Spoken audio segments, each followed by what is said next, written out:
And there we go, recording in progress. Just a reminder, we are recording, so if you want to remain anonymous, there's ways to do that.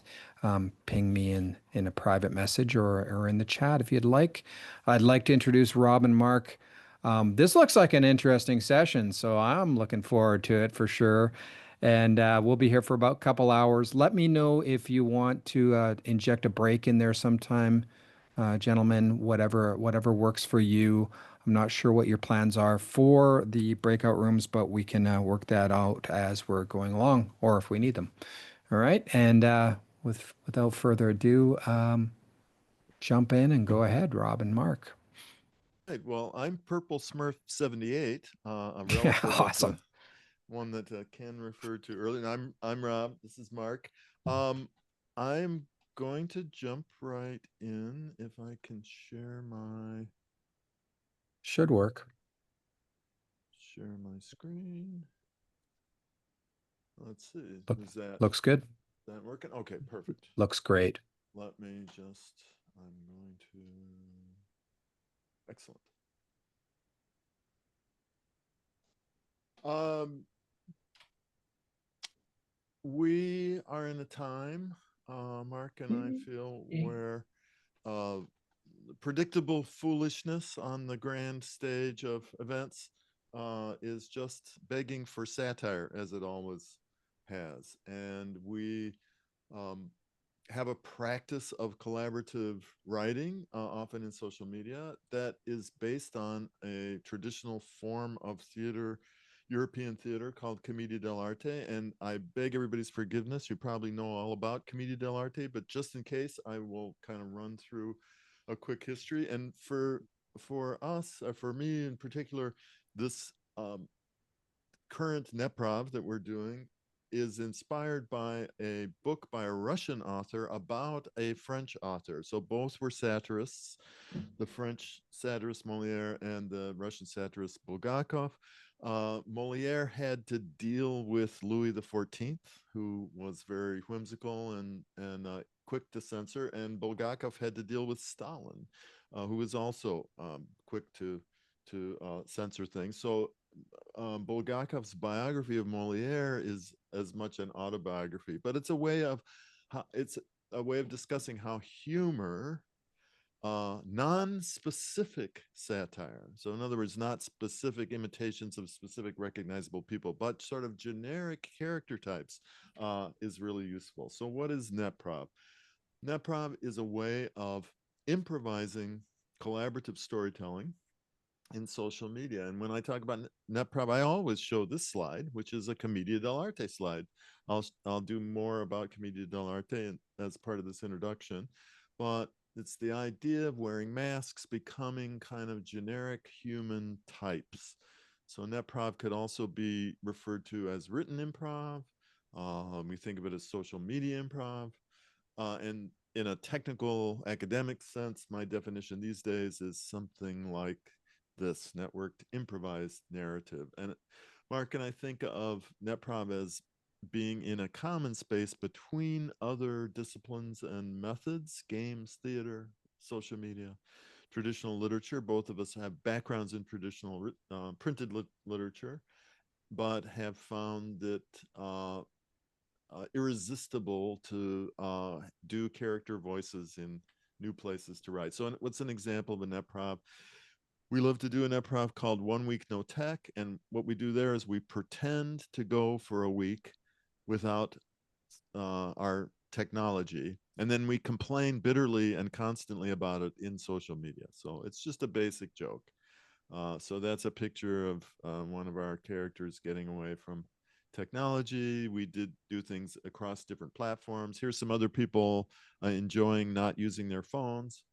And my own background came out of an immersive theater collaborative writing project called Invisible Seattle, where we went out into the city of Seattle and went up to people and said, "Hi, we're building a novel. Can we borrow a few of your words?" And uh, it built a crowdsourced novel at the Bumbershoot Arts Festival over the course of 3 days in this amazing sculptural computer that the sculptor Claire Colquitt built for us, and inside basically was just word processors, and we used what they called at the time Adidas networking, which means you take a disk and you just walk it from place to place. So we had no network, but these are people looking at the rough drafts on the wall and editing and participating. And it was a mystery novel. The clues are in these little stands, these little vitrines, and it was really super fun. And for me, I realized that I loved collaborative writing. I was not a cabin by the lake, get away from it all to write person. I was a be around people, have fun, and write collaboratively type of person. And that resulted in that novel. And if you're interested in those projects, there is an account of the swashbuckling early 1980s experiments with an online system that came into being right after the novel project, where it turns out now that we're considered now to be among the first social media, creatively based social media systems in history. Another example of a more complex netprov is I work for the web, which was inspired by this comment from a student of mine, and then the combination of that, and then Mark writing in his own Facebook account, oh, well, here I go back to working for Zuckerberg, making money for him by every click I do makes money for him. So he essentially created the imaginary owner, tycoon-therapist, the wonderful Mark word, the owner of all of the internet, declared a special, celebration of all the free work that people were doing for him. But what he didn't realize was going to happen is that it spawns a labor movement, and so we kind of recreated the American labor history, 19th and 20th century labor history for the internet.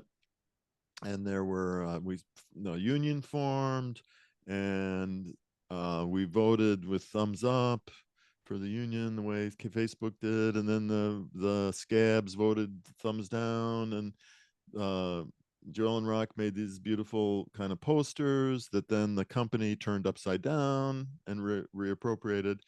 The union organizer was killed by the Pinkerton secret or special police, private police force, but then his ghost comes back to continue organizing, and it ends with a walkout, a fingertip walkout, or people showing how they're walking away from doing all the free work for social media. So descriptions of that and other netprovs can be found in this book, more recent book that has a lot of recipes, a lot of accounts of different projects, and hopefully a lot of inspiration to do netprov projects with your own friends. And this is really the spirit of the aesthetic project that we have. So again, Commedia dell'arte, as just a refresher, and again, apologies if you already know about it, was a theater form. Some scholars believe it goes all the way back to ancient Greece and Rome. It certainly shares things in common with that tradition, but there is definitely an unbroken tradition that starts in Italy in the 1300s, and it's an outdoor plays with standard characters. Most of the characters are masked. The young lovers, are not masked, and they're more visible.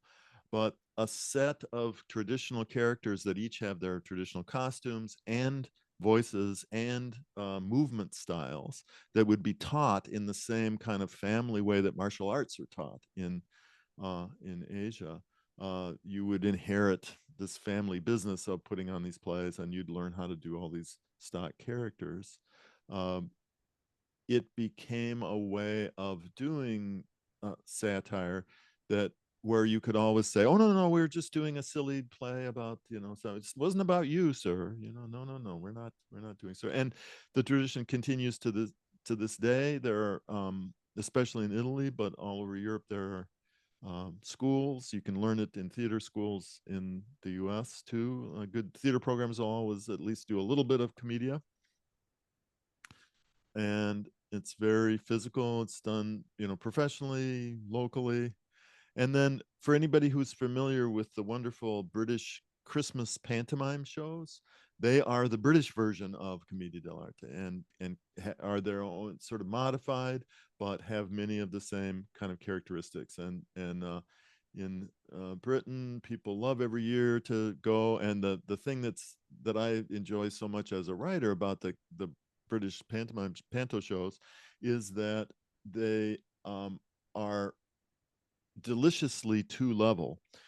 They're okay for kids, and kids love them, but that's because all the double entendres, all the salty jokes are sailing over their heads, and so there's plenty for everyone to be laughing about, the grown-ups and the kids. And in a certain way, I think if anybody's familiar or a fan of the Eurovision Song Contest, I feel that there's some echoes of Commedia in that. So with that introduction, if there are any questions about that history, the last thing I would say about Commedia is that American sort of Chicago style improv comedy, which is, you know, a huge phenomenon now, and out of which have come many of the stars that have gone on to make movies, television shows, and so on, that the origins of improv comedy were very consciously based on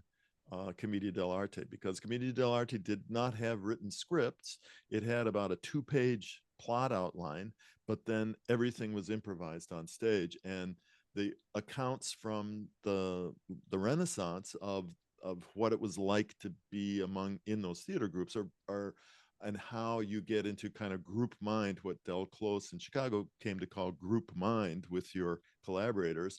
That was all written about centuries before. And there's a thrill to knowing people and knowing these characters and improvising. So I'm going to invite people to go to this address, and you will find there a folder that has some documents, because we're inviting you. We're going to write the script or part of a script of a contemporary version of a Commedia dell'arte show together.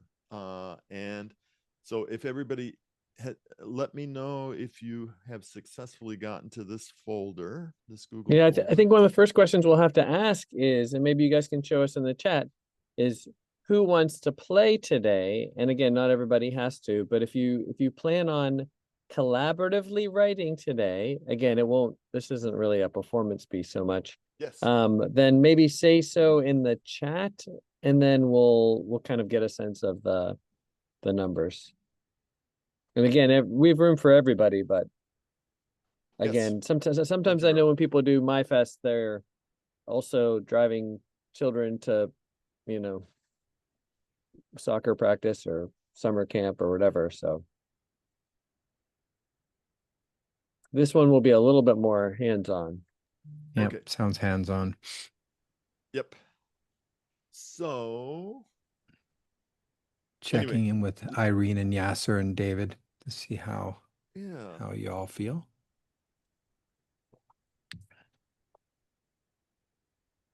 This is giving me flashbacks of my time in Seattle. Thanks, Rob. This is I'm originally from Victoria, British Columbia, and I did grad school in the early 90s in Seattle, and I know it well. So Bumbershoot brings back memories as well. Yeah. So you can imagine us going to Dick's Burgers and like going out to places and in our literary worker uniforms and building a crowdsourced novel. So let me know when I can. Well, we can put this address also. Yeah, I put it in the chat already. In the chat. Okay. So yeah, it's in the chat. Thanks. I will stop hogging the screen, and then I will. And okay, again, just so everybody knows, when I look over to the side, I'm not ignoring people. It's just my big screen that I can write on is over here. So. And so far, I've got David, Mark, Rob, Irene.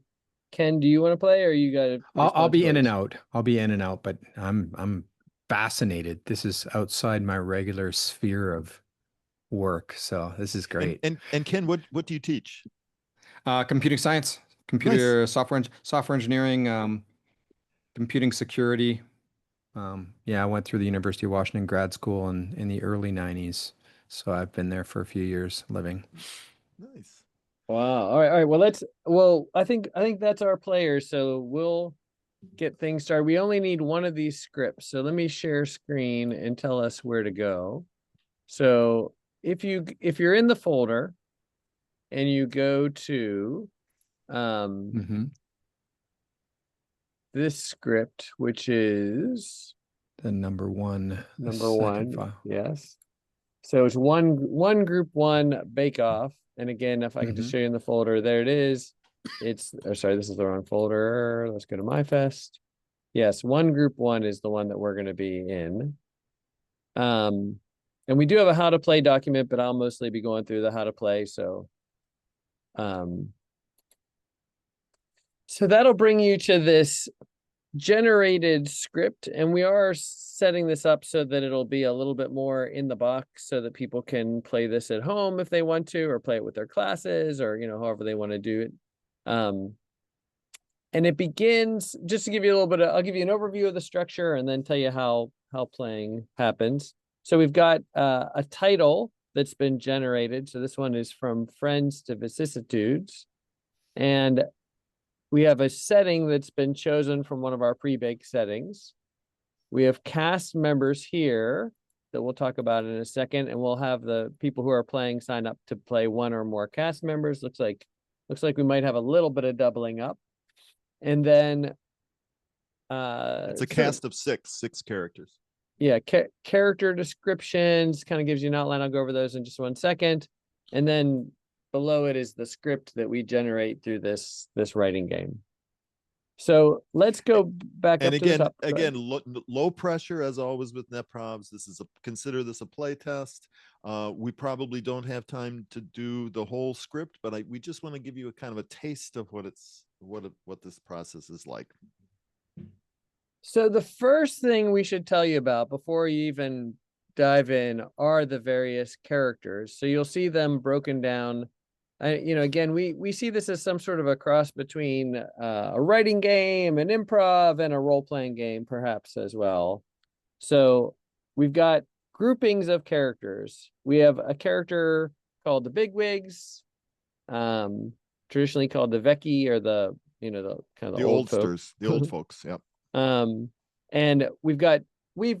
Rob has boiled it down to 3 different kinds of oldsters. We've got a miser, a know-it-all, and a braggart, and you can see longer descriptions of those folks. So these are the puffed up, bloviating people that we love to make fun of course, because they're in excess. Then we've got these lovers. Again, as Rob mentioned, there are our romantic leads who don't have to wear masks because they're so good looking. And they are children of the Bigwigs. And Rob has come up with this great scenario where everything's divided up into 2 houses. So again, think about drama. If you take Romeo and Juliet, you got the Capulets and the Montagues, or I guess you got the Hatfields and the McCoys, or you got I don't know. I guess it goes on down. It's kind of easy when we sort of divide things up into sharks and jets. If we divide everything down into teams, it kind of makes things clear. So there's house A, house B. So lover A and lover B, fortunately, they're not from the same house, so we don't have to worry about the gene pool when they get together. And then their children, then we put their respective parents. And then our third class of people are the zanies, or the goofballs, and they're sort of a servants, typically. In the Commedia dell'arte, we got the prankster, the people person, and then the schemer. Those are our 3 ones. Now, just to show you how this document is set up, under each of those character sets or character descriptions, we have the actual ones that'll be playing in this particular game. So we've got a little generator. Ken, this is probably nothing compared to the things that your students build, but we're using this little Google sheet that has got all our little variables in it, and we generate these documents through Google Docs scripting to choose from those buckets. Time-honored tradition for randomizing things. And so this time around, for the Bigwigs, it is chosen in House A, a miser. and in house B, a know-it-all. So eventually we'll have the people who are playing today choose one of these characters to play or to write for. And again, don't worry if you have to go early, we can tap in and take over your writing on any of these characters. Then for our lovers, of course, the lovers are always the same. We got lover A, lover B, but just lover A is the child of the miser, lover B is child of the know-it-all. And then for our zanies today, we've got the people person who works for the miser in house A, and the schemer who works for the know-it-all in house B.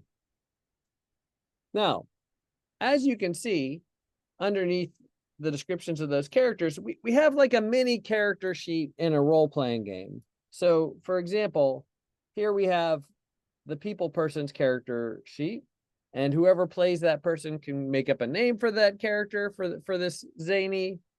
We've got a suggested desire that what they deep down want is freedom. And then we ask you to write like a 1-sentence backstory for the person.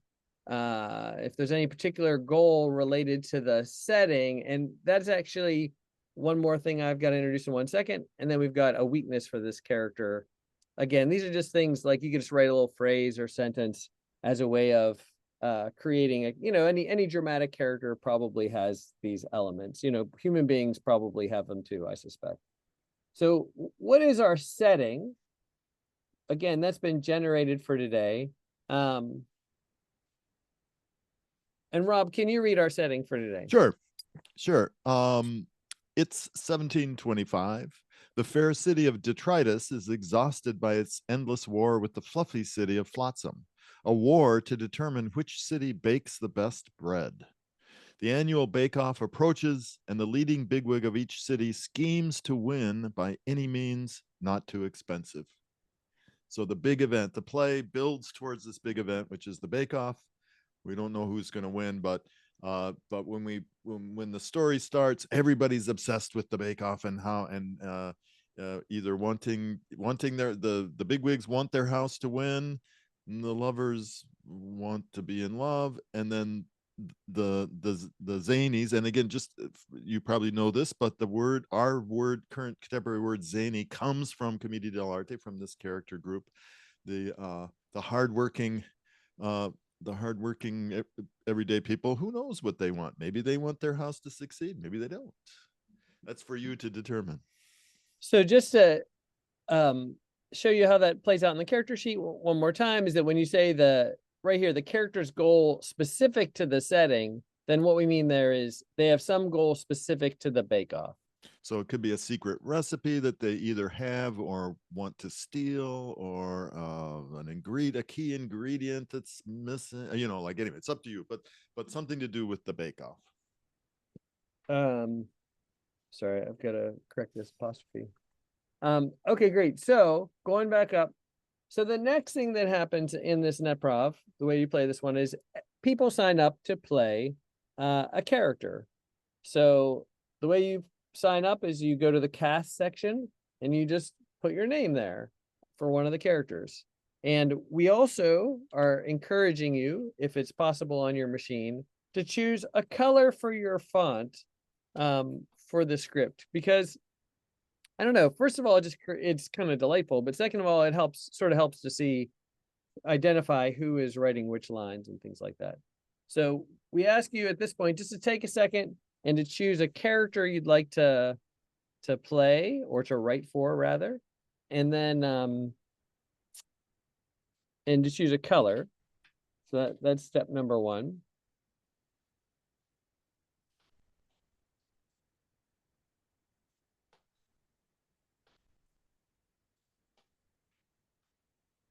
Okay, Rob is picking Goofball A, the people person.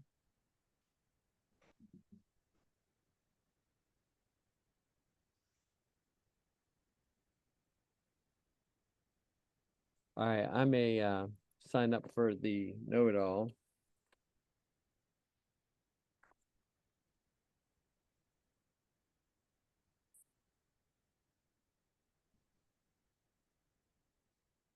And sounded like somebody needed to head out early, but if you want to play, go ahead. Don't worry about leaving. It'll all Yeah, work out. we can cover. Yeah. Yeah, for sure. Yeah, so Irene, if you want to choose somebody. Understudy. Yeah.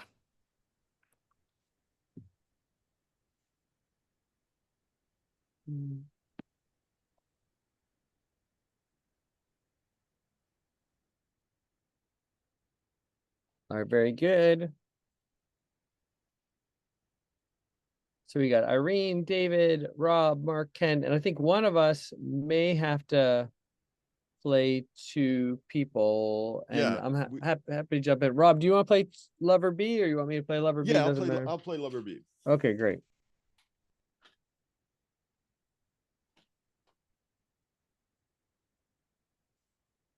Okay, now that you have your character, then what you'll do is you'll scroll down on your screen to where that character. So I'll just say Bigwig A, for example, for Irene, you would go to here, Because it's Bigwig a miser, A, yeah. and you'd make up a silly name for the miser, and then you sort of fill in these next little bits with just a little phrase or a little tiny thing.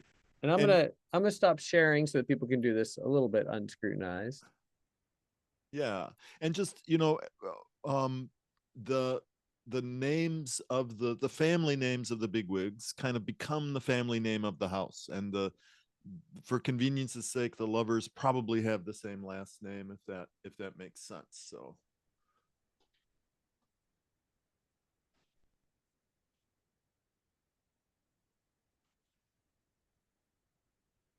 Okay, well, since I'm in there as the know-it-all, I've decided that my character's name is Will Actually, because he's kind of a mansplainer. And Okay. so that means the family house in the house actually. House B is House Actually. Yeah. Okay.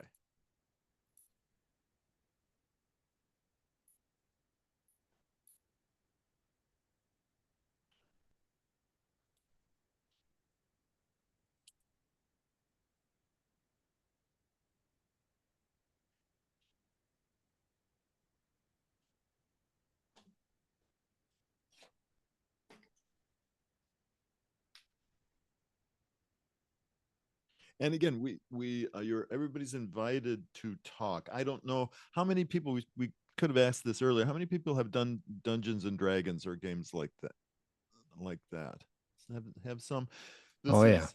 I've done a tiny bit. Mark's done more, but the kinds of discussions that happen where you're sort of planning, it's okay if my character does this, and in some of those games, we can do that here too.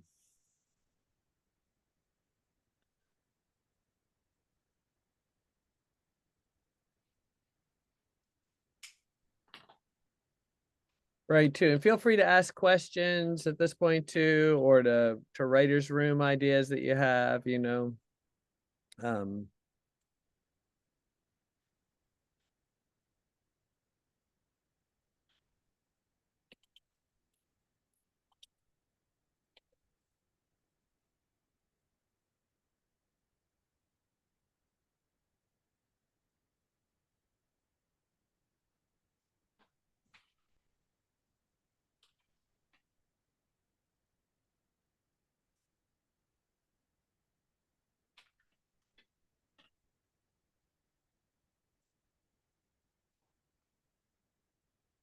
we'll have people introduce their characters in just a little bit.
And so again, if you the starting points for the character types are kind of up on where the characters are listed. And so if the miser, there's sort of a just a brief description.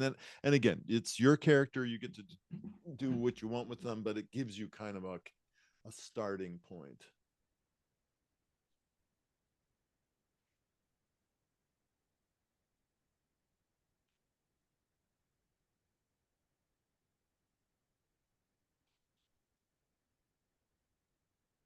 Okay. All right, and if anybody's stuck or they need suggestions or happy to help brainstorm, or you Okay. know, you do not So have to try to do this alone. yeah, I'm just about to create the lover B character, so I'm reading about Bigwig B. Okay, stake the fortune on the new glutinous Maximus bread. That's great.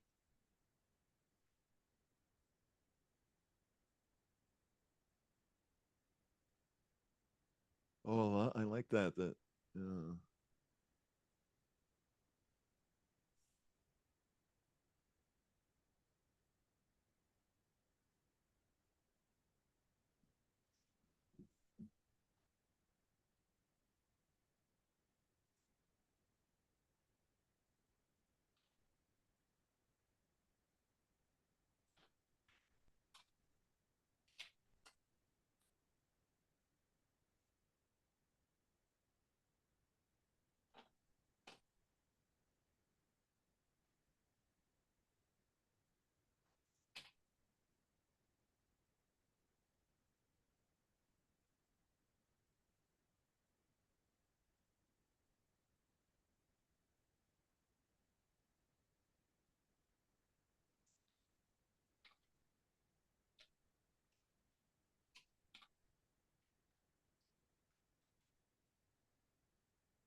Mhm.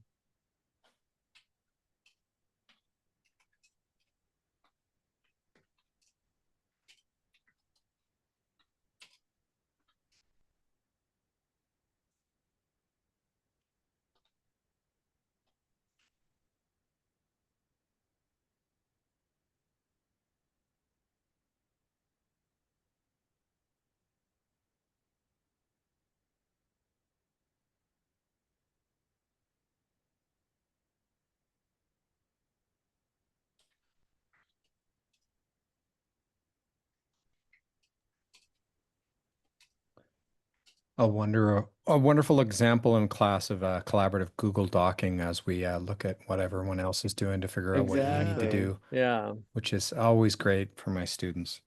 Yeah. Yeah. I do love I love these names, Barth the Stingy, Baron von Bagel, Love Actually, Pat Friendly, Teddy Toad. And just as a tip, the times when we play test this, when we play testing it, I find it handy just to have actually pen and paper nearby, just to, especially if I'm playing more than one character, but just you can write down little notes and just your character name and other things. Awesome. Barth, Bartholomew, Barth the Stingy. Yeah. And I love the sense that the family name is the Stingy. It's like like French and Italian names with an article. Yeah, right.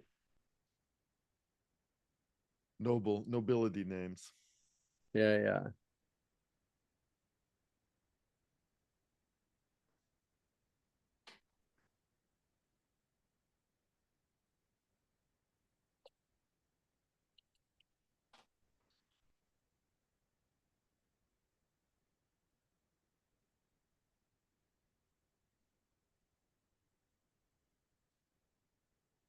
To find the perfect cream cheese.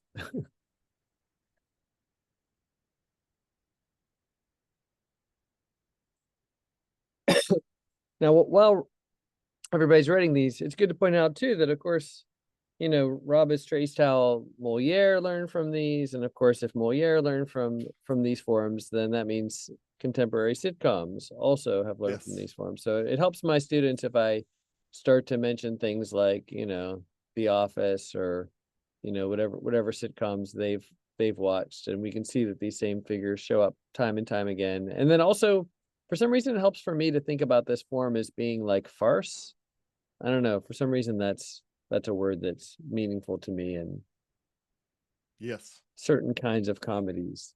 Yeah, these were not subtle plays. They basically, the home setting of these plays historically was on a little raised platform that people, a bank or a bench, they called it, that the person would mount, and thus the word mountebank is someone who steps up onto this little stage, and but they're in a marketplace. So right next, in the next stall is somebody selling fake medicine, and the next stall someone selling fresh vegetables, and there's a lot of, so this is trying to catch people's attention and be nice and loud. And there were traditional comic bits, and you can think of pie fights, a traditional pie fight from movie history, and that kind of, so there would be a whole vocabulary of set things, and then one of the players would start a pie fight, and everybody knew what happened next. Okay, we're gonna have a pie fight.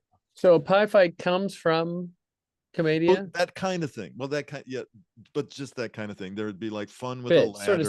of set bits. Yeah, But- this, like there'd be a ladder. If you had a ladder on stage, then somebody does their ladder routine at some point. So, okay, this is great. I'm loving this. I'm loving No, what people are doing. I'm tempted to have people introduce their characters just so we can get writing a little bit. And even if you don't have everything written, you can always just sort of extemporaneously introduce your character. Okay. Very good. All right. Well,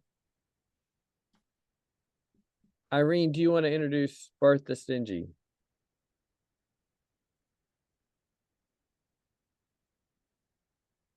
Let me try. Let me try. And It's I'll share the screen so people can see your wonderful text. Okay. Yeah. So, Misa, Bigwig. I'm imagining that he has a bit of a big stomach. Oh yes, yeah, that's for yes, yes. I think that yes. And a longer beard than usual, which is yeah, Nice. and a bit of a bald head, a little bit at the front. Nice, Beautiful, nice. beautiful, beautiful. With some airs in the ears. Well, of course. I know him already. Right, right. So character name is Bath the Stingy, and Bath is short for Bartholomew. Of course, what was there before is a suggested desire to remember something important. The backstory is once a humble baker's brat. Bath clawed his way to power by charging tolls on the city ovens, and now sees baking less as an art and more as an undervalued investment. Oh no, how There we crass. go. There we go. And then the character's goal is to sabotage Flotsam's bakers while secretly substituting Dietrich's bake-off entry with cheap imported biscuits, probably from Kenya, maximizing profit and prestige at one. That's wonderful. There it is. There's our sort of plot center. Perfect, Mhm. perfect. Really nice. And then what's the weakness, Irene? What's the weakness of this character?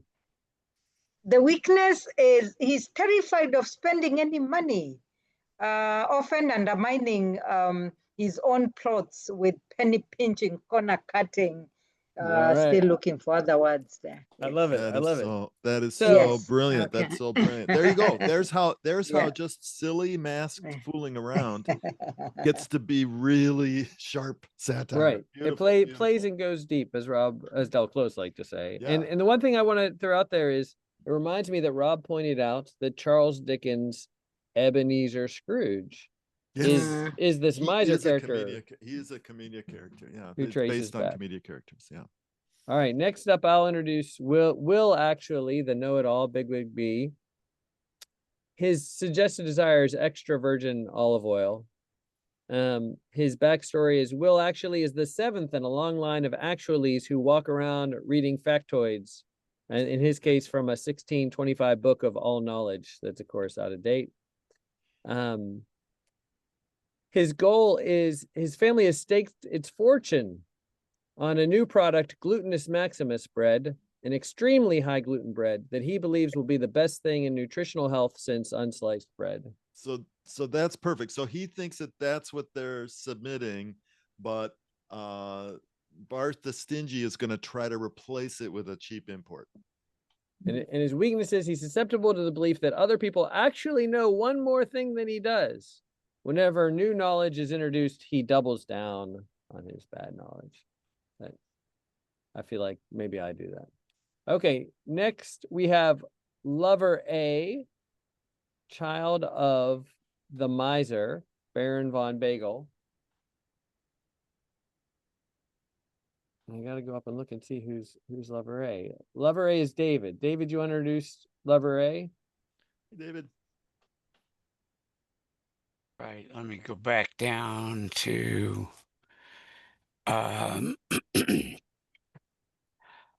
okay, so Lover A is Baron von Bagel.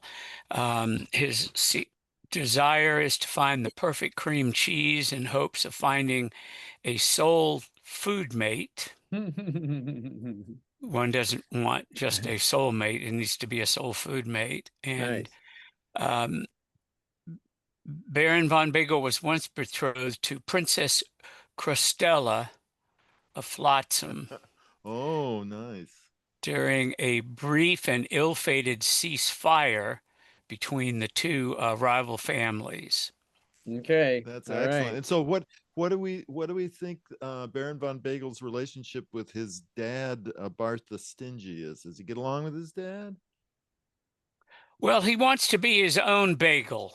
You know, he doesn't want to be the bagel his father was. Yeah, indeed. Okay. I hear ya. Yeah, Chip off the old bagel. Got it. That's right. He wants to be his own bagel, and of course, his father's autocratic, so there's a tension there. Father tries to find the cheese he wants, the cream cheese he wants for Baron von Bagel, but Baron von Bagel, he's fallen in love with some other cheese.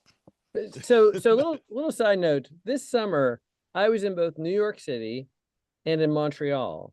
And so I went from the most fluffy boiled bagels, chewy bagels you can imagine, right, in Brooklyn, to bagels from Montreal that were they were not even the fluffiness at all, and they were fired in a brick fire oven, and were the complete opposite. Yeah. And it was amazing. The stakes felt very high amongst anybody I talked to about these bagels. So I think you've hit upon just one of the, I don't know, one of the baked goods that people care about just so desperately.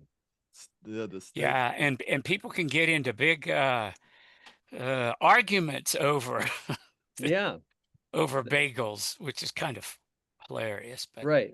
The stakes are real. Yeah, that's great. And so and the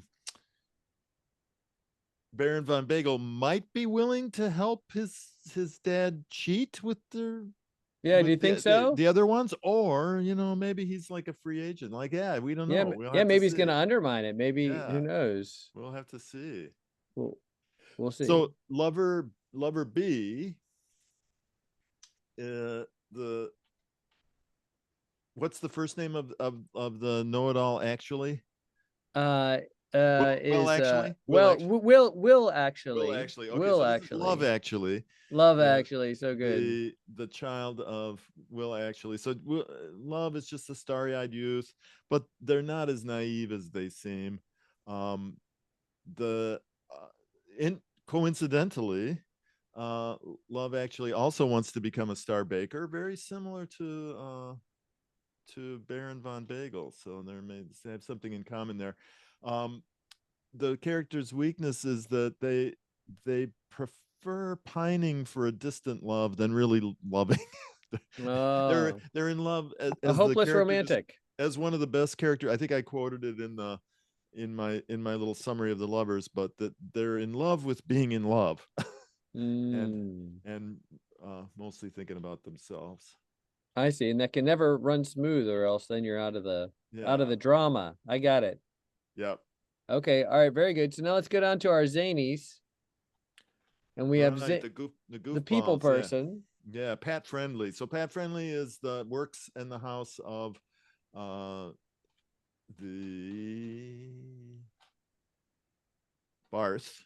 Barth, He's the Stingies. Works in the Stingies slash bagel house. Pat's a hairdresser, so all the stingy what little hair Barth has left and the Baron's hair all look the same. So Pat definitely wants the Stingies to win the bake-off because Pat wants to skim off some of the profits. And Pat's weakness is a habit of starting sentences with "I know I shouldn't be telling you this," but so Pat is a gossiping hairdresser of all things. Yeah, I know, it's a stretch. It's yeah. All right, very good, excellent. And now finally we have our schemer B, or sorry, zany B, the schemer. So, Teddy Toad, a little bit of a nod to the Avengers.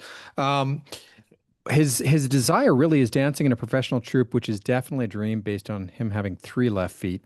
okay. Teddy was orphaned in his teens, bounced from job to job, including as a shoe shiner and competent singer, and now attempting to cook something more appetizing than shoe leather. Toad would love to last more than 2 months in a job, which would be a record.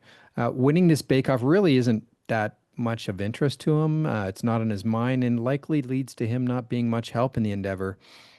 He has a character weakness of being extremely insecure and easily duped with flattery, which probably leads to something getting switched up with the breads in the bake-off. Quite the weakness. Nice, I love that.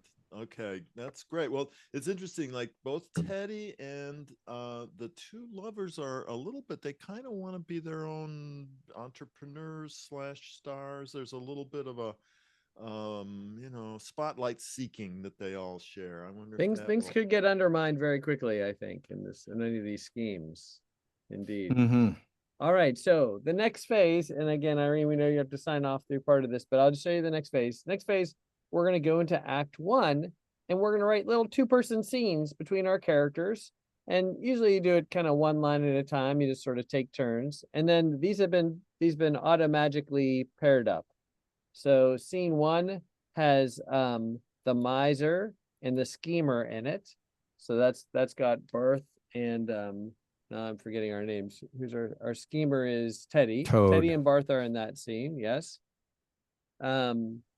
Our scene 2 has the people person, Pat Friendly. Good, yeah, that might help to put the name, so I'll help out a little bit too. We got Barth and we got Teddy in that one. And then Lover A is in with Pat Friendly, and that's Lover A is Baron von Bagel. Baron. Good. Get the Baron in that scene. And then scene 3 has Will and Love Actually. Now, we also give you settings for these scenes just to give you a little bit more to play with. So again, if you go up scene 1, you're at the polo grounds. And again, in these scenes, you want to think about your character demonstrating their personality. maybe letting the audience know what their goal is, and think about what the scene is going to do. Of course, things generally go awry in these comedies, so it could be where things go awry. And then our second scene is happening in the alley behind Mansion A. So that's the alley behind the stingy mansion. So I might just make a note that that's the stingy mansion. Already you can see how the troubles might be advancing if we've got Baron and Pat behind there. And then we've got scene 3. I'm not sure what exactly Will and Love are doing in the master bedroom of the stingy mansion, but that is where fate has put them. So what we should do right now is take some time writing out that scene. Again, make sure you're in your color, and you just sort of do it one at a time. It's kind of turn based, and why don't we just say that whoever's listed first in the scene description goes first. Okay, so just to demonstrate, so I'll put Will's first line.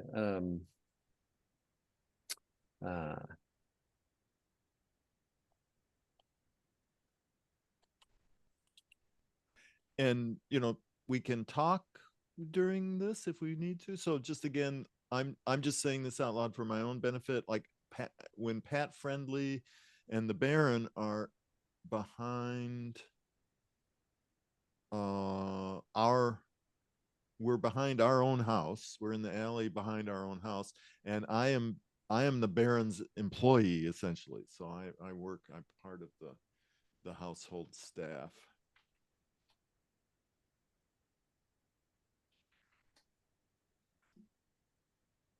Okay, and Irene may already have signed off, so I may have to jump in for Irene.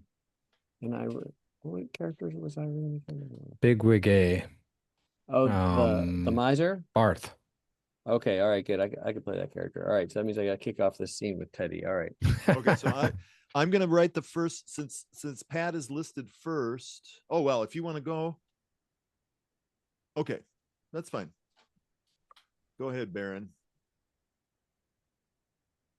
I'm gonna just put you down here.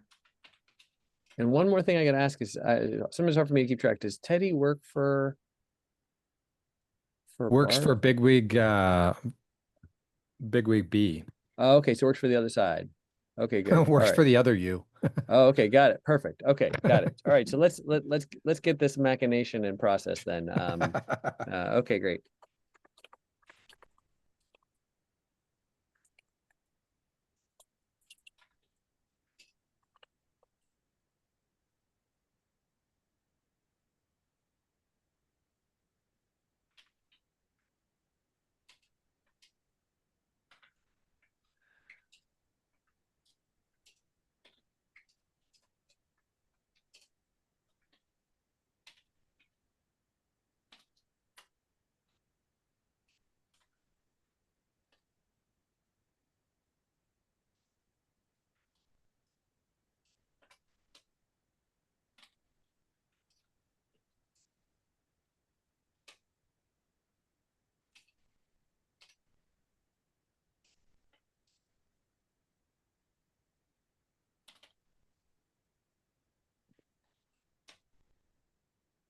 Okay, I'm gonna stop sharing so we could.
So just so everybody knows, I just used something that's one of my favorite of the Commedia dell'arte tricks, and that got absorbed into lots of subsequent theater, which is when the actors look out straight at the audience and say things to the audience that the other characters standing 2 feet away from them cannot hear.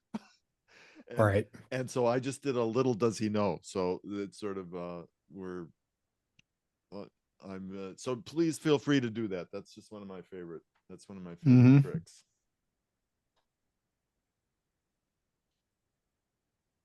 And things like that. And put stage directions in if you know, please feel free to have lavish stage directions.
Good. I like the Barons having a monologue. I love that. Yeah. It's just it is such a nice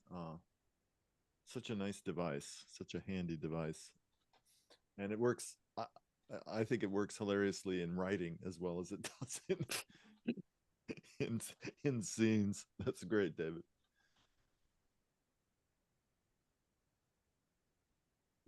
So please, since I'm running 2 characters, please feel free if I'm lagging behind somewhere, please feel free to call my attention back to the scene at hand.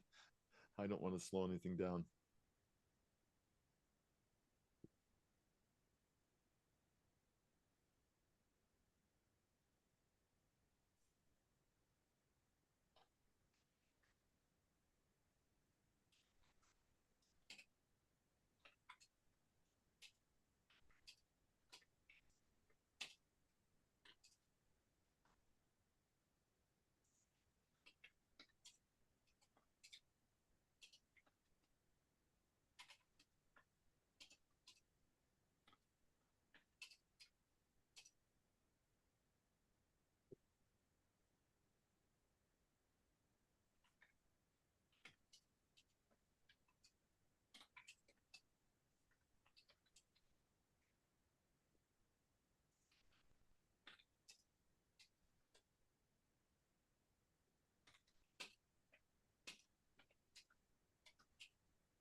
Okay, we should probably get close to wrapping up these initial scenes, and then we'll read through them.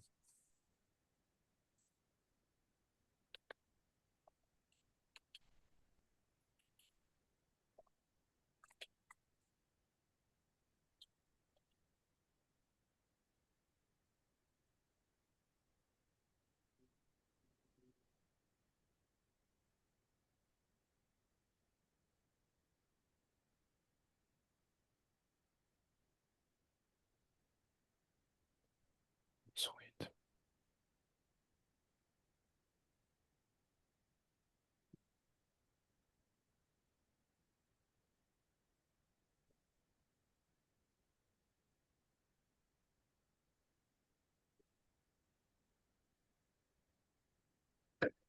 Okay. All right, one more line.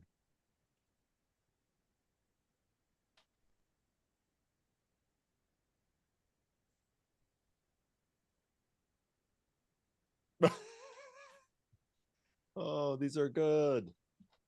I'm just starting to read some of the other ones. These are wonderful. Okay, well let's read through them, and then we'll get into what happens Perfect. next. Okay, so let's start with scene one, the polo grounds. We have Barth and Teddy, and and well we'll just begin. So we'll just read through the scene. I'm gonna read for Barth. Barth says, this is Irene's character I'm reading for. Now, Teddy, you are a bright young whippersnapper. Surely there will be nothing easier than you acquiring some cheap Kenyan biscuits and swapping them in for the actually glutinous doofus whatever. Well, I believe there may be biscuits at the shop around the corner. Perhaps I could dance over there right proper, but I have no funds to acquire such biscuits. I'm rather down on my luck. That is a problem. Yes, yes. Maybe you could earn a few coins with some of your street dancing. Teddy turns to the crowd. Doesn't he know I can't dance a lick? I need to find another way to come up with the dough for that purchase. Ah. Nice. Oh, of course, I will be most successful at that, but I really think having some coins in my hat to start will convince others to add to the pile of gold. Reaches in the pocket. Aha! Yes, I do have something for you. Take these. Hands Teddy two circular tablets. These are my memory pills. But believe me, they taste just like coins. Or sometimes coins taste like the pills. I don't quite remember. Oh, you are most clever, I believe. Much more clever than that know-it-all Will actually. He has no chance at the bake-off with one such as you attending the ovens. I'll be back with the biscuits too sweet. Excellent plan. Excellent plan. Now remind me, what was it? Okay, that's our little scene. Very good, very good. Snaps all around. Scene two has the Baron and Pat Friendly, and they are at the alley behind the Stingy Mansion.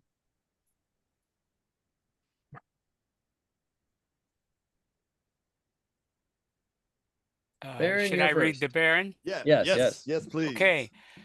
Pet Friendly, how am I supposed to find my soul food mate, the perfect cream cheese, with you following me around? Sir, I've been ordered by your father to assist you in preparing for the bake-off. Aside to audience, little does the Baron know that his father suspects his loyalty, and I am here as a spy.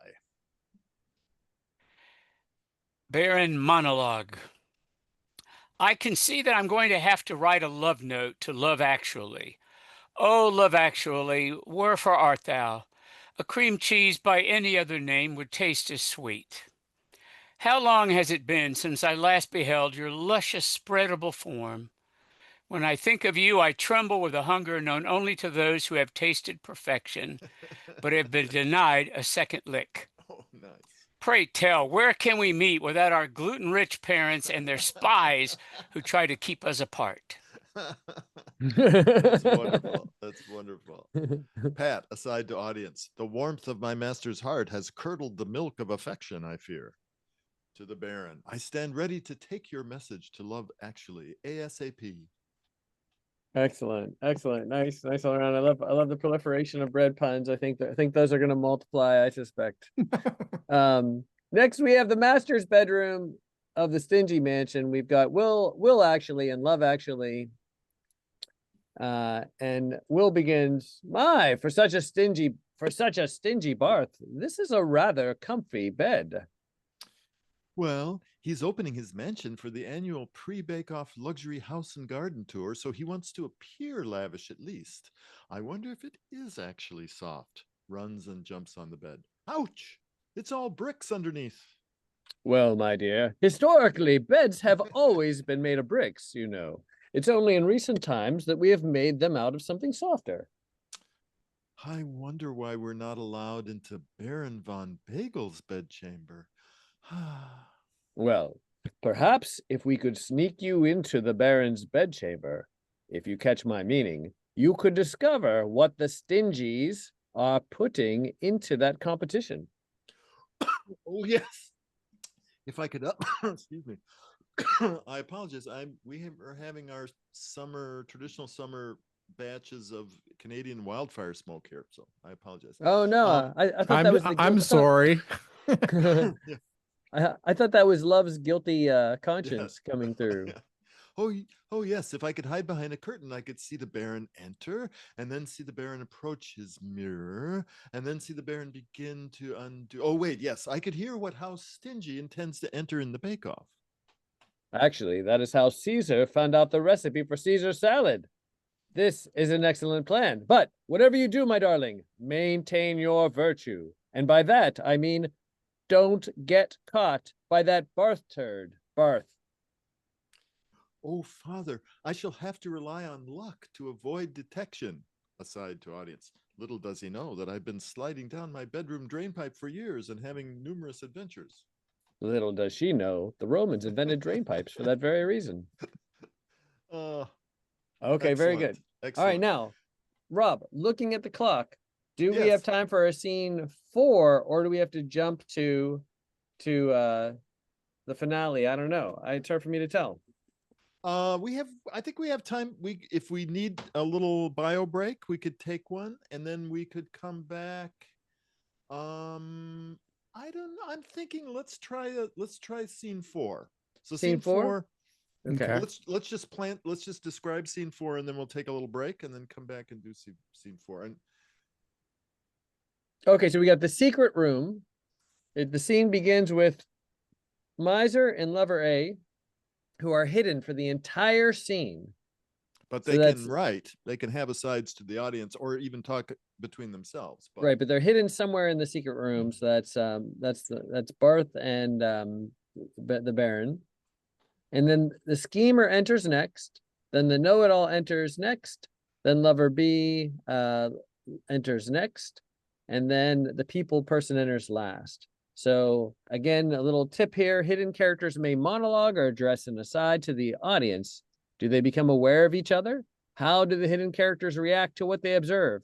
Do the other characters argue, sweet talk, form alliances, break alliances toward their goal in the bake-off?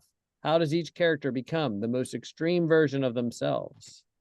Yeah, and it does help if we put thank you, Rob, for putting the names of the people. Okay, if people need to take a break, Chaos. they can. Excellent. Indeed. And I will so, put us on pause here as soon as we go great. to break. And people will, and again, just like we've been doing before, we'll kind of let the order of the lines, of course, people can write them simultaneously, but the order of the lines will happen in the order described here. Mm-hmm. Okay. Pandemonium. All right. All right. Exactly. Shall we go for about how long? just 5 minutes, maybe. Take 5. 5 minutes. Sounds good. All right. Take Okay. 5. Great. Thanks, Dave Brubeck. There we go. We're good to go. So just I'm going to throw something out there. So as someone who sometimes tries to write things that have 2 acts, remember, again, I don't want to put any pressure on us, but remember, one of our goals of the end of Act 1 is to get people to come back for Act 2. So if there's a cliffhanger, if there's some sort of chaos, if there's whatever, we got to put the wheels in motion for the locomotive to go off the track. I don't know if that's too mixed Who a shot metaphor. Will actually? Exactly. So yeah, right. You're referencing one of my favorite all-time cliffhangers. So all right, so here we are. We're in the scene.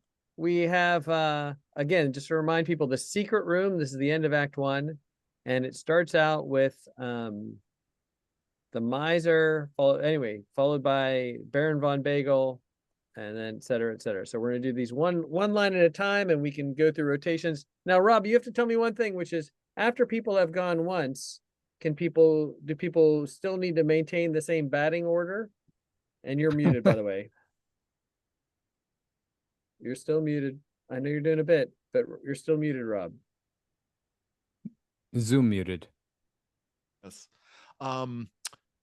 That's a good question. We play tested it both ways. What do you think? I think after one time through, it's kind of anything goes. Yeah, we'll see where the scene goes. And again, in terms of the order too, Teddy Toad, he's the on-stage character, and presumably thinks he's alone, so he can start things, and then the hidden characters can reveal themselves if they want to. But yeah, just would try to make sure that everybody gets at least one thing to start with. Well, no, actually, no. Because there's little scenes that happen, and then as characters come in, it's like stage improv practice where you just come in when you think it's a time to come in. So it just starts with Teddy Toad, who thinks he's alone, and then. And the only thing I have trouble remembering sometimes is Teddy works for which family? Works for Will, actually. Okay, got it. But he's like a plant for Barth. Okay, all right. Well, yeah. So we can let Teddy can go first, and then let's. All right. So I'm trying to go back. There we go. Okay. Let's see. Where are we? There we are. Teddy. Ah. Oh, sorry. My killer is. That's okay. Things. I'll fix.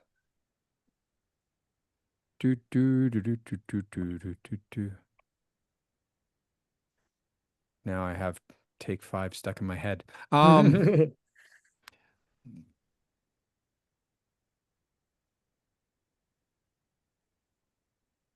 this will be an exciting video for people to watch, I think. Yes.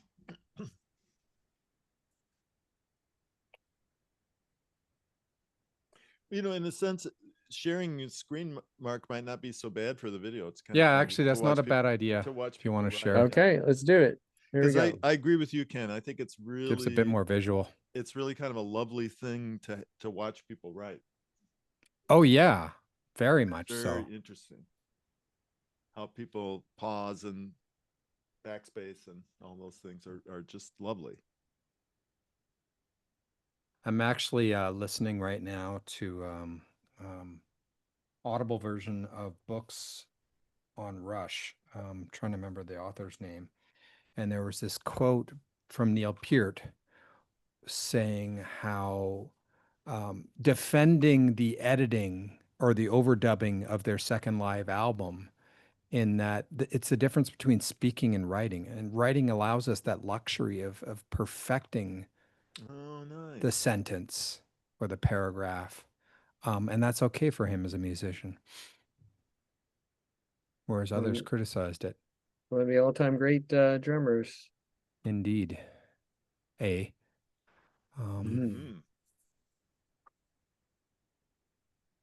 Well, and also think about how our students, and maybe not everyone, prefer things like texting to phone calls, right? We have much more control over the messaging. Yeah. That's sort of a draft and send system, but that's why. But then people don't tend to actually edit. They just like staccato hit you with like 15 messages instead of one well-crafted message. I notice how I'm more of the character. I really like to craft and edit before I hit send on a message, whereas others just shoot them out. Yeah, that's pretty much me. And then I send the like corrected spelling, still misspelled, next corrected spelling, still misspelled, or actually the wrong word is typically what it is because it's been auto-corrected to the wrong word. And I can tell who's texting me because of the rhythm of the dings that are coming in as opposed to a single one and a pause. It's like 23 come in. That's great. I love that. That's a great observation. It's like You know, little, one it's of like little flams. Yeah. in our with our sort of cultural history and you know, literary criticism, in a sense, hats on. Mark and I have been talking a lot about these ephemeral technical moments, just like the ones you were describing, that, you know, we need to start recording those, or, you know, for the future, because people won't, you know, who knows how people will be writing 10 years from now, let alone 100 years from now. But those, you know, those timing effects are really important. It's like a lot of our early netprovs were in Twitter, which was strictly chronological at that time, like Discord is now. And the timing, you could use, it was writing, but then you could use timing like on stage. You know, you could wait and pause and give it an extra 30 seconds before you relieve the tension or things like that. So yeah, these texting things are really important. Okay, beautiful. I will just observe that I love that the randomness put us for this scene in the secret room, which apparently everyone knows about. Of course. So that's a sort of that's a nice In the secret room. in the secret room. Here we are, you know. Yeah, with more people hiding behind the curtains than in the scene. That's right. Me in the secret I think we've set a new record, haven't we? Yes.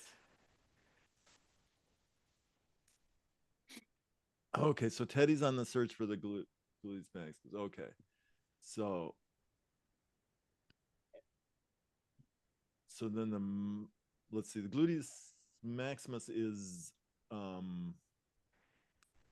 it's the bread we must replace. Will Actually's, yeah. Will Actually's creation. Right. And we don't know whose house, we don't know where which house the secret room is in, or if it's just that third location. I mean, I think it might be easier if it's Will Actually's bakery studio. for the sake of storytelling. Yeah, might be. Okay. Yeah. Or what I think is the right place. So I might screw up.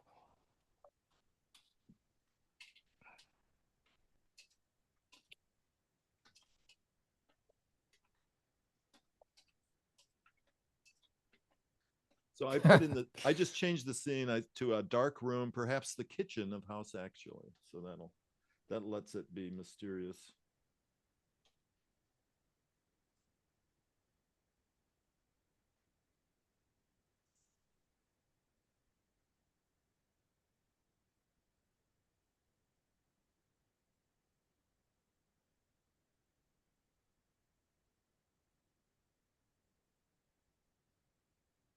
Oh, so the miser has spotted the Kenyan biscuits. Right. I think I'm gonna have a meet him. You know. Yeah, I love that. Well, and I'm realizing too that the protocol in these everybody scenes, like in everything bagel, this is an everybody scene. That I think, yeah, we can talk more and, you know, strategize out loud if we want to more, because we're kind of all in the same scene. But yeah, and as we watch it develop. Yeah, I'm thinking we need some switcheroo. So I think maybe the miser's gonna re-switch the biscuits for the glutinous, re-switch them for the glutinous maximus, right?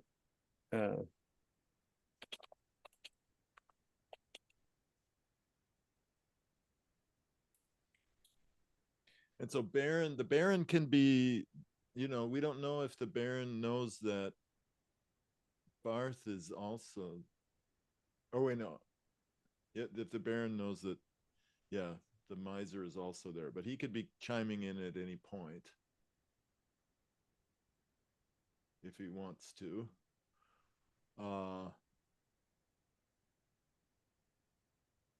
So then the schemer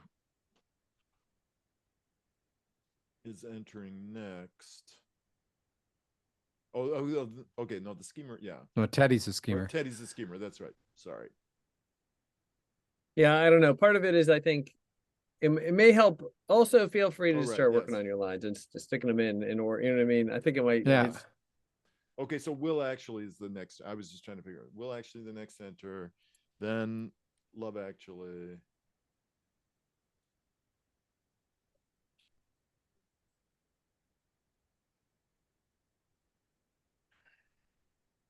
oh wait, I guess I'm in there with the people who are actually there. Yes, you can. Yeah, you see when Will enters, then you see him, and then that could See, be then right. So Will sees Teddy. right. Will sees Teddy. Okay.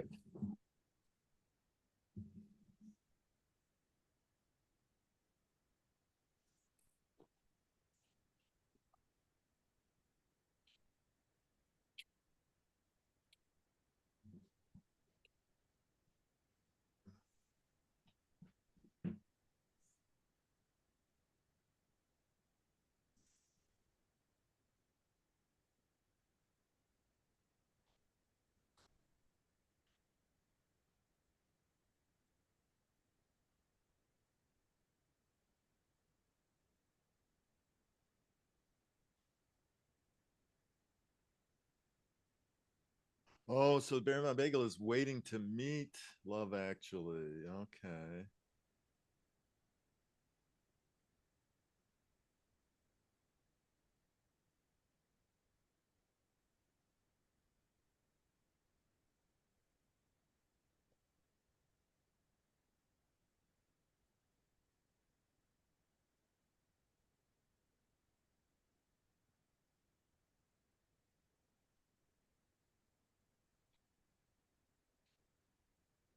Or it could be again, it could be the kitchen. It's a dark room, maybe. A dark room, not a dark room. Mhm.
Yeah, if Teddy eats the glutinous ones, maybe the miser can swap them out for some Brooklyn bagels. That might be actually good. Mm-hmm.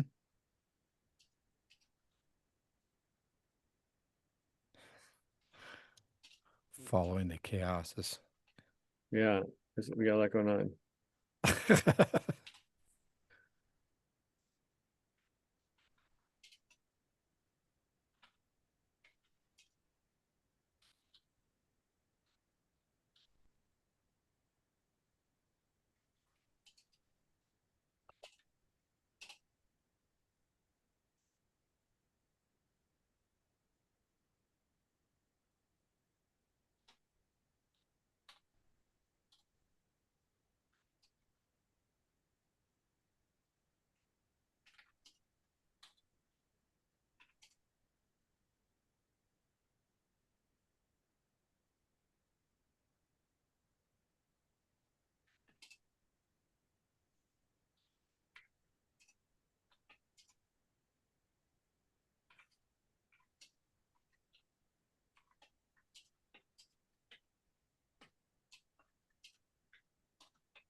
And for those watching video, you're watching Mark scroll through. Right, right. I'm just as I try to figure out what's going on. I know. Yes, I think multi. I wonder how it is for Yasser, because Yeah. there's a lot of visual in seeing as things are being edited, but the audio clues coming through a screen reader must be just chaos.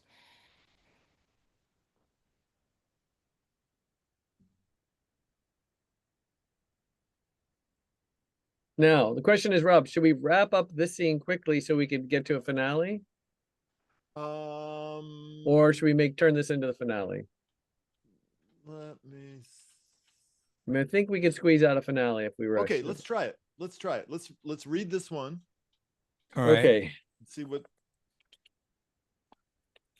And again, like Dungeons and Dragons, we can talk what we haven't written for the purpose of this playtest. We can talk what we and decide on. We can talk further, because again, Improv during the Mark and I reading. are thinking of, like, this is a game that could be played in a spoken method, like Dungeons and Dragons, or it could be written.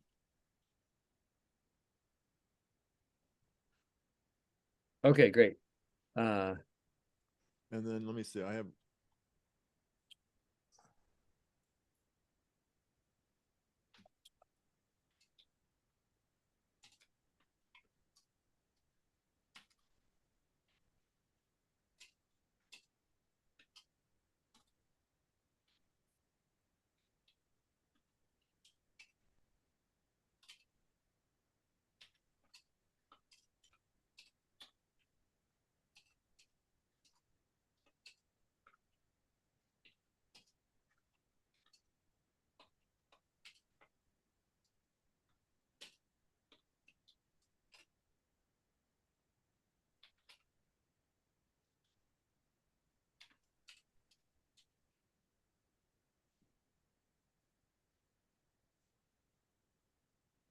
Okay. All right, ready? All right, let's see what happens when we get to the next scene. Okay. Great. All right. So we've got our hidden people. We've got a wacky end of this first act. We've got the secret room, or the dark room. Well, you changed it to dark room, Rob, but it was already the secret room, so I think that's stuck. Okay. Sorry. It's a secret dark room. Yeah, It's the dark secret room. Yeah, so Barth and the lover are hidden, and then in walks Teddy, who says, Well, now that I have the biscuits, I must find the glutinous Maximus. It should be so easy to find, because perhaps I should follow my nose. But they do look tasty. Nobody would miss just one of these biscuits. I'm so hungry. Starts to eat one of the dozen or so biscuits. East B. Who put this tray of my favorite Kenyan biscuits here? Brings me back to my childhood. I'm sure no one would miss them if I swapped them out for these bagels de Brooklyn in this bag over here. And then the Baron.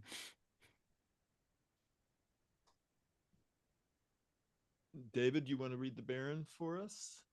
Yeah, sorry, I'm trying to follow. Oh no, page Oh, 9. Page 9. It's Page 9. Chaos.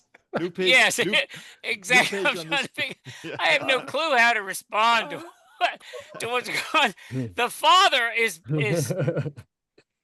talking terribly to his daughter here. What kind of a? All right, let's see. Well, I had my aside from I've moved myself from behind the curtains into the pantry, because Good. Yes. hard to imagine a kitchen with curtains. Good but point. whatever. Good point. Well said. Yep. So Hear, I'm in hear. the pantry, and I'm wondering aloud if I'm in the wrong place, because the love actually of my life is not here, but everyone else seems to be here, except for her, him, them. And Will actually says, Tedward Toad, what brings you here to my secret room? I had a feeling I should not have hung that sign, gestures towards the large hand-lettered sign, Le Quartier Secret. Well, I was hungry and thought that perhaps helping you taste test that glutinous Maximus would be most helpful. Of course, there'd be no need for testing, as you surely are destined to win this year. Oh my, I didn't expect the hole in the bread, though, as he waves the bagel to the audience. What a clever idea you've risen to. Yay, bread puns. Love says aside, I'd hoped that Father's sign, Le Carte Secrète, like a signal lamp, uh, would would act like a signal lamp for fear that the Baron, who, though lovable, is sometimes a bit slow and might not see the light. But it seems many moths have discovered this secret. Hello, Daddy. What brings you and Teddy Toad to the cookery so late at night? Has anyone seen the Baron? My daughter, have you secreted your virtue yet? I mean, I'm surprised to see you here. But where is that Baron Bagel? Did you bake the bread, so to speak? Knead the dough? Feed the culture? And then Barth leaps forth and says, aha, I've caught you all. Now that you have snuck into my secretion quarters, now who would ever secrete quarters? This is just bad fiscal policy. Only a fool would secrete coinage of any denomination. Love actually gasps, wait, where am I? Am I sleepwalking again? And Pat Friendly enters and says, at last, I can be alone without everybody barking orders. Yikes! We're all here. Please tell me the glutinous Maximus is safe. I don't see it. Thanks. Bum, bum, bum. All right, so then we go into the intermission Jinkies. now. Now, if we had plenty of time, there would be more scenes, but there From will an not be. Italian restaurant. But instead, there'll be a finale that gets written, and the finale is the bake-off. It happens in the plaza. The scene begins with the lover bee. That's I'm go ahead. the sound. I don't know if it's happening for anybody else, but the sound is all of a sudden getting very garbled. So I think I'm going to sign out and sign in again. Okay, Sounds good. We'll wait for 30 seconds okay. here. Very good. Okay, so the bake-off in the plaza. Right. This So is- scene begins with lover B and know-it-all. Lover A enters next. So that they are not hidden. Then the people person enters, then the schemer, then the miser. And the scenarios, each character enters the bake-off full of ideas about how to resolve the conflict, but even more full of themselves. Based on all of the scenes so far, how will the story end? Richly, happily, lamentable, foolishly, the characters will decide. And so it might help again if you fill in the various character names up here, just to remind people who's who.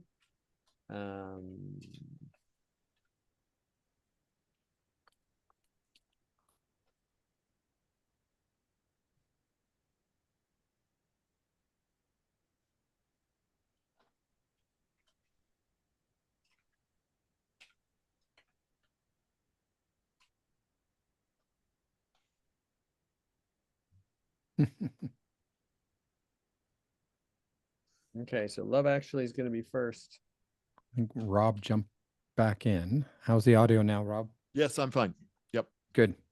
Okay, so we've read through this description, Rob. So you lead us off with your getting into this final Okay. scene that we're live writing. People watching this on the video, this has not Okay, so been there's- tampered with. This is So the there's real thing. three, We did not pause and plan. Right. No, not at all. Believe it or not, this was not the result of weeks, months, years of Meticulous planning. right. Just something we've cooked up. Although I'm very proud of us. As far as I can tell, ChatGPT was not used at any point for any of this. So No. No hallucinations. Well. well, yeah, can't go that far. Well. Might sort of feels like. Okay.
There's this thing I always do when we're watching someone with the Google Doc up on the screen in Zoom. I keep clicking in the Zoom window. Yes, Oh. right. Yes. Where is the? I think we all do that.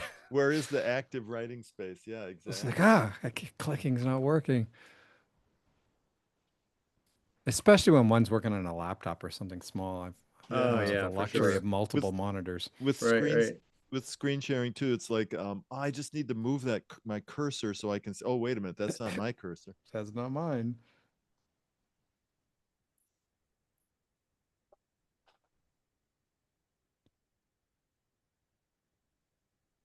I teach my Again. students the beauty of having a second monitor.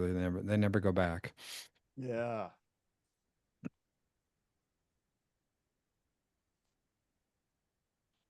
So again, I'm so appreciative and grateful to people for playtesting with us, because we're at the stage where we're finding out new principles, new moves constantly. And one of them is, I'm just realizing, like, we begin to write simultaneously, but there's no reason we can't kind of cut and paste the same thing we've written if it belongs Sure. a little bit further up or further down. That's also possible.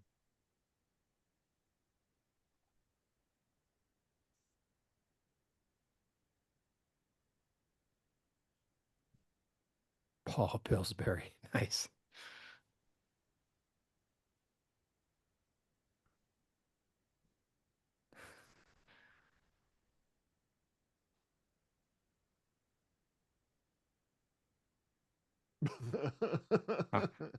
Oh, the cookie crumbles. Buns in the oven. There we go.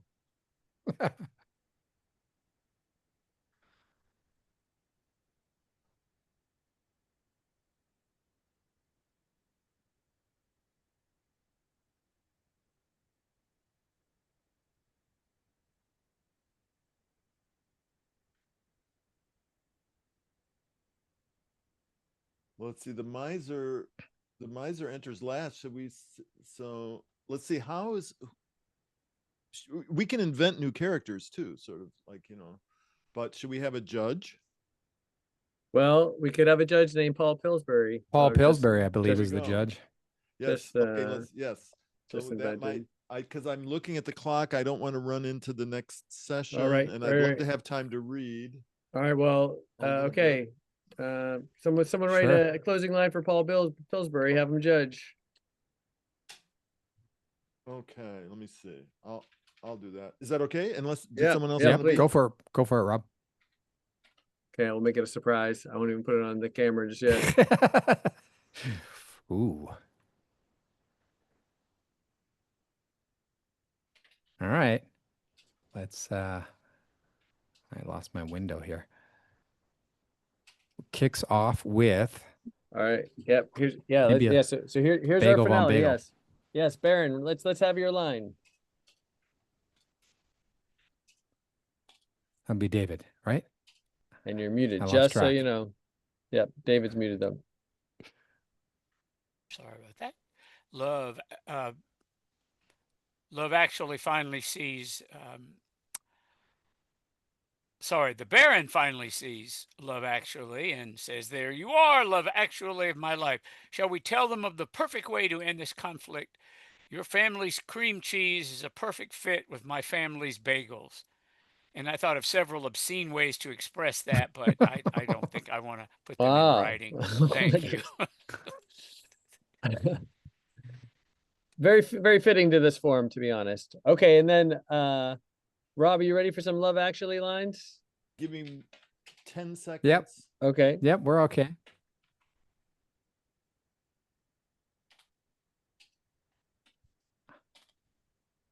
I'm keeping it off screen and for myself as well. Yeah. I can't see what the No, end no is. spoilers.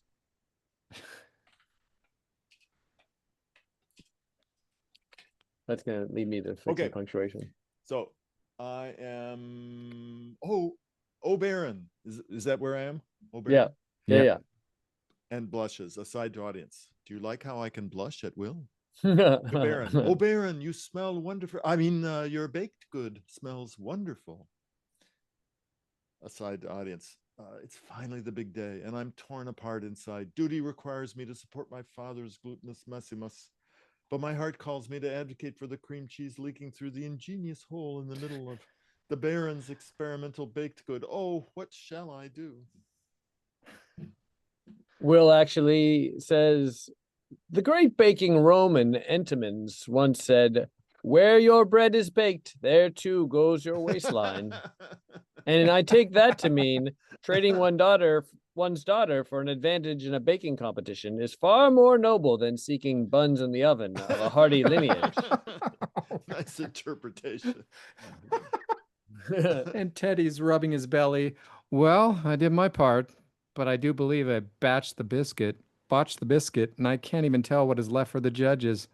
But my belly's full, and I do believe that I can start looking for another place of employment tomorrow. Beautiful. I really should probably exit stage left. Nice. Beautiful. Very snagglepuss. And Barth says, Paul Pillsbury will no doubt love our entry in this competition. And let us look at what we have submitted. Pulls off the cover, which is just an empty coffee can because he will not spring for a silver tray cover. Crumbs? Just crumbs? Perhaps we can spin this as a West Coast Nouvelle mini cuisine. Nano buns. Paul Pillsbury enters. The winner of this year's Bake Off is suspenseful music, close-up shots on each character's face.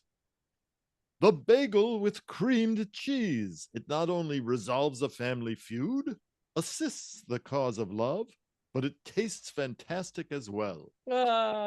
Bravo. Cheers, applause. All about a thunderous fade to black. applause. There we go. And cast party with real champagne, by the way. We have real champagne. Exactly. Yeah. Pass around your Lovely. glasses. Well, thank you all for Yeah. playing, and thank you those at home for watching this happen. Thank you, Mark. Thank you, Rob. This has been a blast. This is not what I was expecting today, and it was a good start to my day for sure. And I will invite everyone to share your thoughts and feedback with us in this feedback form. Click link there. Excellent. Well, thanks so much for having us. And And if you're interested in playing more of these, just reach out to Meanwhile Netprov Studios, and we'll be supporting more of this kind of play, joyous play throughout the year. Excellent. Thank you both so much. All right. And with that, I will stop our recording. Excellent. Do you want to stop cloud recording?